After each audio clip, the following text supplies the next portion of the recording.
Hey, good morning, people. How y'all doing?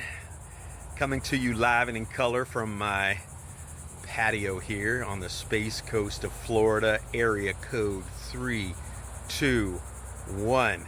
And I am sporting a very stylish bandana today. Why? Because my hair looked really bad. And I just thought, today I'm gonna tie a bandana around my head. Reminds me of an old Zydeco song. If you're not familiar with Zydeco music, Google it, Zydeco, Z-Y-D-C-O. And you'll see artists such as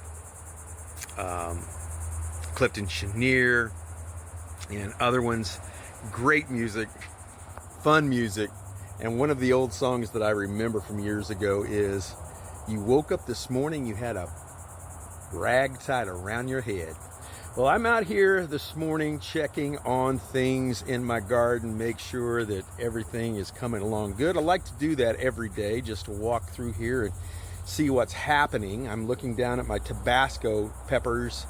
Why Tabasco peppers? Because my wife hails from Iberia Parish, Louisiana, right there on the Vermilion Bay, a little town called Lydia, Louisiana, just south of New Iberia. And New Iberia is not far from Avery Island, and Avery Island is where you have one of the oldest salt domes, working salt mines in the United States. And it's also home to the McElhenney Plantation, which is where Tabasco pepper sauce is made. I encourage you, if you are ever in that part of the country, stop by Avery Island, check out the Tabasco plant, and it'll free your sinuses. When you smell that stuff cooking, it will free your sinuses. And I'm looking here, I've got some little mango trees growing up here on the ledge. I've got some loquat, I've got some what are they called? Avocado trees, some cantaloupe. And my wife and I had differing ideas on this garden. When I started this garden, it was basically my idea. I was going to have a garden. I was going to have a space. I deserved to have my manly space. And so I started building this garden, putting it together, and it wasn't long till the wife started sneaking in, creeping up behind me and giving me suggestions, and pretty soon it was just no longer my project, it was our project. And then I don't know when it happened, but now it's her project. And my idea for a garden was, I had started watching these videos on YouTube. I went down a YouTube rabbit hole on permaculture gardening. Look it up, Google it, watch the videos on YouTube. A permaculture garden is where you utilize every square inch of space in your yard to grow something.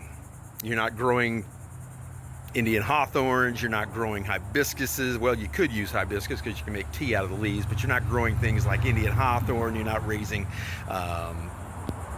what do you call those aloe vera, those type. Well, you can use that too, but you're not raising plants for decoration. You're not raising decorative plants. You're raising plants that you can consume. And these permaculture gardens is like, when you step outside, it's like you need a machete to cut your way through. There is so much stuff.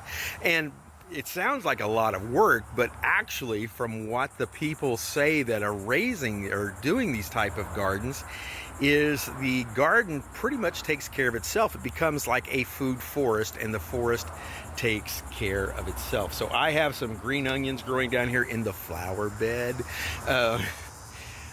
What I did was I took the bulbs off of green onions that we cut up and used for cooking, and I planted the bulbs, and they're coming up now, sprouting green onion tops. So we're going to have that. I've got basil in these beds. I've got other herbs. I've got my fruit trees growing here. And it just feels so good to be able to plant something that I can enjoy. I've got some plans for later on of planting some potatoes and some onions and some corn. I'm from Indiana. I love corn. We ate corn 3 times a day when I was a kid. And you can do all of that in buckets. So it's very interesting. It's not really that hard to do if you want to apply yourself. And I feel like in this particular day and time, it's probably worth the effort to grow you something. It does you some good. I find it very soothing, very relaxing. It's kind of like therapy. The more I'm out here, the better I feel, the more peace I feel, the more tranquility I feel. And there's just something manly about working in the earth and getting dirt under your fingernails. Makes me feel like I'm a man, you know. There's too many wimpy men out there today that don't even know how to change or check their oil. So I want to be a manly man. So I'm growing stuff, cultivating stuff, which leads me to my scripture for today, which is found in 2 Peter chapter 1, beginning with verse 5. It says, add to your faith virtue, and to virtue knowledge, and to knowledge temperance, and to temperance patience, and to patience godliness, and to godliness brotherly kindness, and brotherly kindness charity. For if these things be in you and abound, they shall make you that you shall neither be barren nor unfruitful in the knowledge of our Lord Jesus Christ. Cultivating the knowledge of the Lord Jesus Christ. Cultivating virtue. Add your faith virtue. Add it, cultivating faith. Cultivating virtue. And to virtue knowledge. And to knowledge cultivating temperance. And to temperance patience. And cultivating from patience brotherly kindness. And from brotherly kindness charity. These are things that I need to cultivate in my life. Things that we all should cultivate in our lives. Because this will help us be strengthened and produce fruit in our lives that benefits not only us, but benefits others. See, when I'm growing this garden, I am well aware that there will probably be more produce produced than I'm able to consume. So what am I going to do? I'm going to give it away, give it away, give it away, give it away now. I'm going to give it away. I want to bless people. So that's the same principle with the spiritual fruit that we bear in our lives. That we produce something that is life-giving, that tastes delicious. It's not synthetic. It's not GMO. It is not genetically modified, but it is the pure, undiluted love of Jesus Christ in our lives. And it must be cultivated. There's got to be things that we do to cultivate the production of spiritual power and spiritual gifts and spiritual fruit in our lives. Not just for our benefit, but for also the benefit of the entire world. Some of the things that we do: we pray, we fast, we give to the poor, we involve ourselves in community service, we build up community, we share our faith. These are things that are important and vital to us cultivating the seed that's been planted into us. If you've been born again, you've been born again of the incorruptible, indestructible seed, ever-living seed of the Word of God, which lives and abides forever. Place it down deep in your heart, cultivate it, pray over it, and watch it grow. Let's go to the Lord in prayer right now. Father, in the name of Jesus, I thank you right now that you hear our cries, that you incline your ear to our petitions. And I'm praying for my brothers and sisters at large today, because the body of Christ needs help in its cultivation of spiritual things. It needs help cultivating peace and love and joy and long suffering, gentleness, goodness, meekness. We need help, Lord.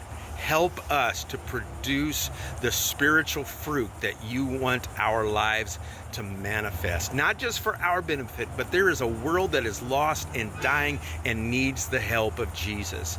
And I want to be someone that you can count on to have fruit that's delicious, that nurtures people, that strengthens people, that encourages people. And in the name of Jesus, help us all to do our best today to cultivate that seed of salvation that you've given us. And we praise you and we give you all the honor and all the glory in Jesus' name. Well, God bless you, my brothers and sisters. The Lord bless you, and you have a wonderful day. We'll see you tomorrow.